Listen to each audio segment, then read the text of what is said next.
Hi everyone, and welcome to my Navia guide. So in this guide we'll cover everything regarding Navia, such as her role, talents, constellations, artifacts and weapons, rotation patterns, her best teams, and a brief abyss demonstration towards the end of the video. Without further ado, let's go ahead and get into it. Starting with Navia's role, Navia actually has two roles that she can perform. Either as an on-field DPS, taking up around 10 to 12 seconds of field time using her infused normal attacks, or a quick swap DPS where she only swaps on field to use her elemental skill before swapping out. Both styles are viable and can be used depending on your team composition and combat situation. She can also be used with Archaic Petra to guarantee proccing the War Peace effect on teams who appreciate the damage bonus buff like Nouvellette or Linny teams. However, her kit strongly incentivizes players to play as the two aforementioned DPS playstyles. Moving on to her talents, we'll first cover her normal attacks. She can do up to 4 strikes that have a similar feel in terms of speed and hit lag to most Claymore users. Her charge attack of course makes her spin to win, and plunge attacks, yeah. Her elemental skill is the bread and butter of Navia's kit. You can either tap or hold, and after casting will shoot Razula shard shots. The number of shots fired is dependent on her shrapnel stacks, which are identifiable by the bullets displayed to the left of Navia's model. Note that the shots don't do damage independently, so for example, they don't do like 5, 7, or 9, or 11 instances of damage, but rather deals 1 instance of damage that corresponds to the number of bullets that hit the enemy. The more stacks you have, the more shots that she fires. Navia fires the maximum of 11 shard shots when she has 3 shrapnel stacks, and at 3 stacks, the damage multiplier is doubled. This means you want to at least get 3 stacks for each skill used in rotations. Each stack that Navia gains after the third grants an additional 15% damage increase to her elemental skill, and this caps at 6 total stacks or an additional 45% damage increase. Navia has up to 2 charges of the skill, meaning that there is potential to use up to 3 skills per rotation. Lastly is Navia's elemental burst. Casting it does an initial instance of geo damage, and afterwards summons follow-up attacks called fire support that deal geo damage about once every 0.8 seconds that deals damage to nearby enemies. Once every 2.4 seconds, fire support attacks will grant Navia 1 shrapnel stack, which makes her burst useful for both self-producing crystallized shards and having extra stacks for her elemental skill. It lasts 12 seconds with a cooldown of 15 seconds and costs 60 energy, making Navia not really need more than 120 to 130 energy recharge in a large variety of teams to burst every rotation, especially in double geo teams. Now how exactly do Navia's passives synergize with her kit? Let's first look at her Ascension 1 passive. After using her elemental skill, she gains a Geo Infusion on her normal attacks for 4 seconds that can't be overridden by things like Bennett C6 or Candace's Elemental Burst Infusion state.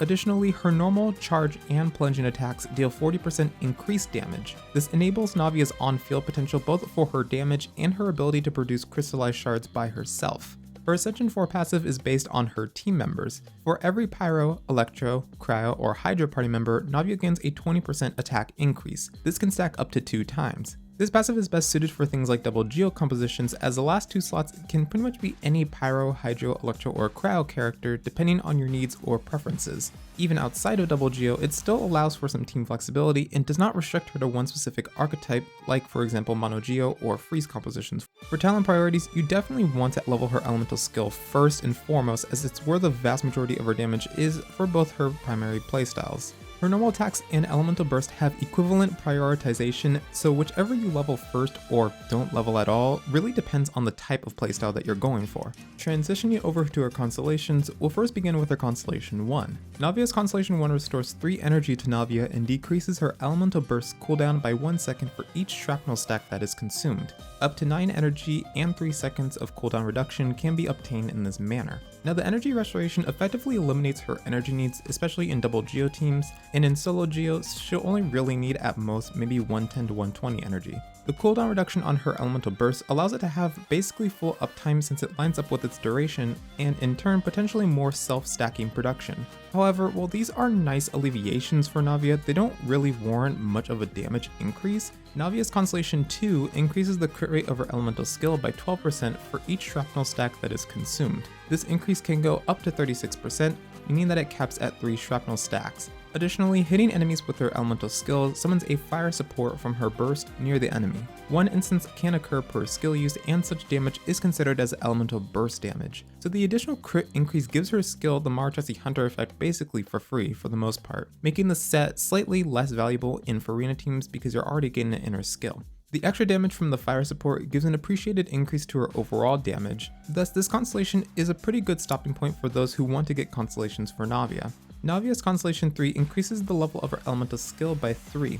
making the maximum upgrade level 15. Because her elemental skill does the most damage in her kit, this increase is actually somewhat significant for her damage potential. This is also a nice stopping point for players who are aiming to get early constellations for Navia. Navia's Constellation 4 decreases enemies' geo resistance by 20% for 8 seconds when her elemental burst attacks hit them. The geo resistance decrease is appreciated and provides a minor damage increase in most teams. However, because her better teams often already involve double geo with someone like Zhongli, Albedo, or even things like Noelle and Farina teams, the geo resonance's many buffs, which do include a resistance shred on geo damage and a flat damage increase, oftentimes is enough for most scenarios. Regardless, the shred from this constellation is appreciated. Navia's Constellation 5 increases the level of her elemental burst by 3, making the maximum upgrade level 15. While her elemental burst oftentimes contributes to around a quarter of her damage output, it's not enough to where a talent level upgrade provides much of a significant upgrade in her damage potential. Therefore, this constellation is not as valuable compared to her other ones. Navia's last constellation provides a 45% crit damage increase to her elemental skill for each stack beyond the third that is consumed. This goes up to a 135% crit damage increase. Additionally, stacks beyond the third that are consumed are refunded to Navia. So not only does this provide a major damage increase to Navia's skill, but the refund of additional stacks allows her to more consistently have 5 or 6 stacks per skill use. This is especially relevant in following rotations where the increase from this constellation really kicks in. So overall, I would say in terms of prioritization on what constellations to get, I would prioritize getting her C2 first, and then if you really want to keep going, I would say C3. Otherwise, just go all the way to C6 afterwards. For artifacts, her best in slot is the Nighttime Whispers in the Echoing Woods set, which is the new Geo set that was introduced in 4.3 alongside the Healer set Songs of Days Past. Because the domain is new, it will take most players some time before they get optimal builds with this set. Regardless, this set is by far her best compared to other sets, the 2-piece attack increase and the 4-piece geo damage bonus going up to 50% if you can maintain crystallized shielding fits perfectly with Navia and gives Navia lots of free damage percent for her. Sets like Maratasi Hunter and Golden Troop are also viable and a lot more resin efficient, although they are relatively conditional on when you can use them. Golden Troop works better with her when she's played more in quick swappy type teams, although the skill damage boost is still good even when she's on field, which makes it actually fine to use while farming for things like Whisper pieces. Maratasi Hunter on the other hand is really only viable when you're using it in things like Farina teams thanks to her HP drain mechanic alongside her incentivizing the use of healers, which does actually allow Navia to reliably maintain 3 stacks in the majority of team rotations. Outside of these two 4-piece sets, you mainly can opt for 2-piece variations with Attack, Archaic Petra, or Golden Troop. 2-piece Maratasi is also usable if you're using her as an on-fielder. For main stats, typically you'll go in Attack Sands, Geo Damage Goblet, and Crit Circlet. An Energy Recharge Sands can be better in this situation if you're not meeting her energy requirements with her traditional build. For substats, first obviously prioritize reaching her energy requirements, then focus on stats like crit, attack percent, or flat attack stats. Assuming at least one Favonius proc, energy requirements for Navia range from around 120 to 140 in double geo, and in solo geo from around 150 to 190. In double geo, it is possible to run as little as 110 or even flat 100 energy recharge, but this is more probable when using things like 3 skills before bursting, or having more than one Favonius holder on the team. Navia favors weapons with things like crit, attack, or damage percent bonuses in them. Thus, she has quite the selection of choices at her disposal. Going in a general case of best to worst, starting with Navia's best weapon is of course her best in slot Verdict. Its high base attack with a crit substat, an attack increase, and an elemental skill damage percent buff suits Navia's kit perfectly. The main downside to this weapon is that most Claymore users don't fully benefit from using this weapon, mainly due to the passive's conditions, as you have to obtain a crystallized shard to get the skill damage buff. And of course, the other thing is that it's only really a skill damage buff, meaning that most Claymore users who typically have most of their impact in things like their elemental bursts don't really benefit too much from this. The only character I can really think of who wouldn't mind using it is Diluc, but who even plays him anyways? The next weapon is actually Serpent Spine. At high refinements, this weapon competes with Navia's 5-star weapon options if you can maintain upwards of 4 or 5 passive stacks. At R5, it straight up just becomes her second best option across the board, and nearly on par with her best in slot weapon. With Serpent Spine, it is strongly recommended to run a shielder like Zhongli for example, to prevent losing stacks mid-rotation. While tons of crystallized shards will be created, the shields themselves are relatively flimsy, meaning that you can't always rely on them to protect you. Additionally, in Abyss Chambers, if you want to start with max stacks, you'll have to sit for almost around 20 seconds before you actually start the chamber, which can become quite tedious and overall disinteresting for many players. Also, an additional note for Serpent Spine users that are using Serpent Spine in Farina teams, do not worry because Farina's HP drain mechanic actually is not going to make you lose stacks.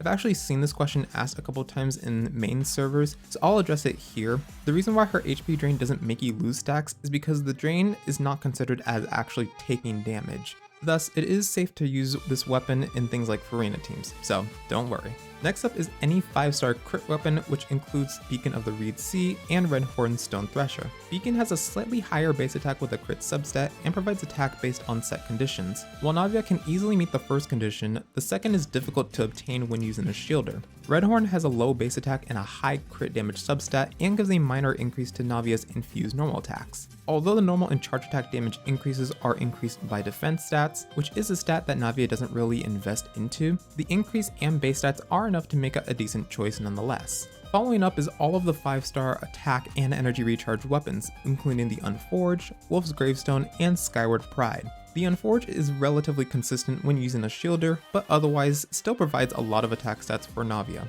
Wolf's Gravestone provides an unconditional attack increase in its passive, however the second attack increase isn't granted until enemies are less than 30% HP, making this weapon one of the weaker 5-star choices overall. Skyward Pride surprisingly is on par and in certain scenarios better than the aforementioned weapons. This is likely due to alleviating Navia's energy requirements, having a higher base attack, and giving an unconditional damage increase to all damage sources. We are now entering 4-star weapon territory, and the next set of weapons on the list include Talking Stick, Ultimate Overlord's Mega Magic Sword or the new event Claymore, and Tidal Shadow. Talking Stick's higher base attack with crit substat and passive granting a conditional attack and elemental damage bonus buff is relatively beneficial for Navia. She can easily get the attack buff since most of her teams include Bennett, who imbues characters with Pyro while they're inside of his elemental burst. Getting the damage bonus portion is dependent on things like party members and or enemies that Navia is fighting against. The new event weapon is really great for free-to-play players as its energy recharge substat automatically alleviates most of Navia's energy needs, and it gives attack buffs in its passive. The only hindrance is that you must complete Melazine quests in Mercy Village to gain the max total attack buff. Tidal Shadow is also another solid free-to-play option as it is craftable, which also makes it easier to get to R5 if you really want to dedicate your time to doing it. The conditional attack increase you get from the passive is the same as the event weapon. The only difference between the two is that Tidal Shadow has a lower base attack with a high attack substat, while the event weapon has a slightly higher base attack and ER substat. Between all three weapons, although Talking Stick can pull ahead in certain situations, generally the event weapon is the best since it's obtainable in this current event and you don't have to wait multiple battle pass cycles to get it to R5, as well as providing equivalent benefits to Navia's gameplay.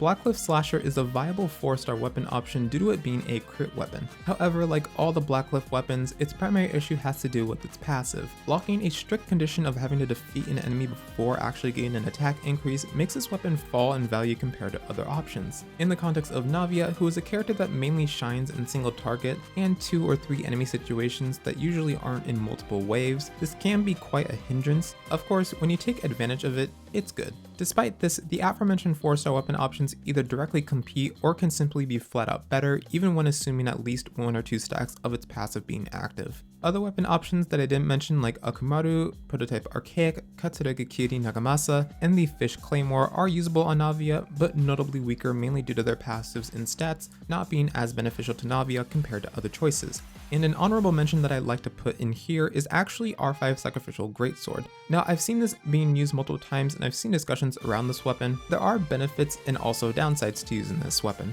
Typically the benefits are of course the energy recharge substat, which pretty much alleviates all of Navia's energy requirements. On top of that, you can basically use her skill more often, which makes using things like 3 skills per rotation, or I've seen some people be able to use even up to like 4 skills sometimes, which is crazy. However, the downside is, of course, you may not get as many stacks per skill use, and this is just inherently going to be a downside due to how many times you are proccing her skill with this weapon. And even though you are getting more skill shots, this does not necessarily mean that it's going to always yield a higher DPS compared to other weapon options. But it is fun, so obviously if you like having fun, you want to do something cute and fun for Navia, then this is a decent option that you can go for, but otherwise I would just generally stick to the other options. Let's now talk about how Navia fits in team rotations as well as her normal attack combos. In most rotations, you'll want to use Navia's burst early on. Usually doing it after your second Geo character or generally around second in line is when you want to use it. Now obviously you do not have to follow these rotations as strictly, but this is just a general guideline of when you can use Navia's burst. And something to keep in mind with Navia's burst is that her burst actually does not snapshot, so it will change based on her according buffs and current stats. So if you do use Bennett's burst a little bit later in the rotation, obviously her initial fire support damage will not be buffed by Bennett, but once you have Bennett's buff taken into account from his elemental burst, the damage from the fire support will be buffed accordingly, so please keep that in mind. N3D and 2. This is relatively her easiest and most consistent combo alongside having good crystallized shard generation. However, there are 2 other combos that you can use, those being doing 2 normal attacks 3 times or doing 4 normal attacks, dashing, and then 1 normal attack. While both combos have a higher total motion value compared to N3D and 2, they are slightly more difficult to execute as it requires either more dashing or dash cancelling at precise timings. Additionally, they produce slightly less crystallized shards per rotation, which if you're trying to capitalize on Navia's skill stacks, it can be somewhat unfortunate. However, this point isn't too much of a hindrance because you'll still at least get 3 stacks, and more often than not, you'll still maybe get up to 4 stacks anyways. Overall, the consistency and reliability of doing N3D and 2 is why I personally recommend it over others. However, you may use the other combos if they're simply more enjoyable for you. Lastly, we'll talk about Navia's team compositions. The core of all Navia teams will often include a second Geo unit and 2 Pyro, Hydro, Electro, or Cryo units. These units can range from off-field DPSs to buffers to healers. For the second Geo slot, Zhongli and Albedo are definitely your top 2 choices. Zhongli provides shielding, a resistance shred, and if his pillar doesn't break, a consistent attack buff with tenacity alongside some particle generation. However, his pillar breaking negates the last 2 things mentioned, which can unintentionally increase Navia's energy requirements and cause her to lose out on some attack. Nonetheless, he's still a reliable option. Albedo is another solid choice for this slot. While he provides no defensive utility, he makes up for it in more consistent application and damage. Having proper flower placement is important for similar reasons as mentioned with Zhongli. Other Geo units like Geo Traveler and Ningguang are also viable options, but relatively weaker in comparison to Zhongli and Albedo. Noelle is actually a good option in things like Quick Swap and Farina teams as her healing and her ability for her elemental burst to actually stay active even when you swap out is really good for things like Quick Swap Navia teams in such scenarios. Yunjin is another usable pick, but she only buffs Navia's normal attacks. While they do contribute to a relevant portion of Navia's damage output, Yunjin's lack of off-field particle generation and buffing outside of normal attacks causes her to fall in priority. Goro can be usable, but oftentimes I mainly see him in things like super high investment Navia teams. So unless you have really high investment in Navia and very specific team archetype being built, I generally would not recommend him.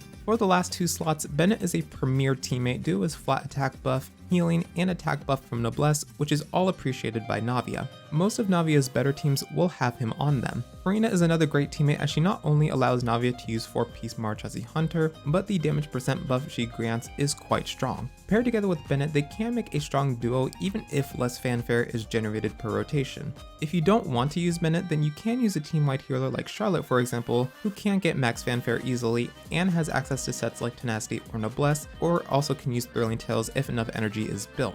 Now typically your last slot can be pretty much any off-field DPS or another buffer or defensive utility option, and truthfully most of it just depends on your needs or the situations that you're facing. Something that I will add here in the team section is if you are trying to use Navia in AoE situations, then it is viable to use Animo CC groupers like say Venti or Kazuha. However, I just generally would not recommend using Navia in AoE situations period, mainly due to the way that her AoE is consolidated. Her elemental skill has some AoE, but it's really not big enough to where it's preferable to use it in AoE situations with more than 3 enemies. However, I will reiterate again that it is viable, just not preferable. Alright, and that is going to overall conclude this video. Thank you guys so much for watching, and if you did enjoy, then be sure to leave a like and subscribe for more Genshin Impact content. And without further ado, let's go ahead and get into this Abyss demonstration. This is going to be with Bennett, Fischl, and Zhongli in this team. And again, thank you guys so much for watching. And if you have any questions or concerns, then be sure to leave them down in the comments below. Or if you'd like to add on something, then also do that as well. And until the next video, bye-bye.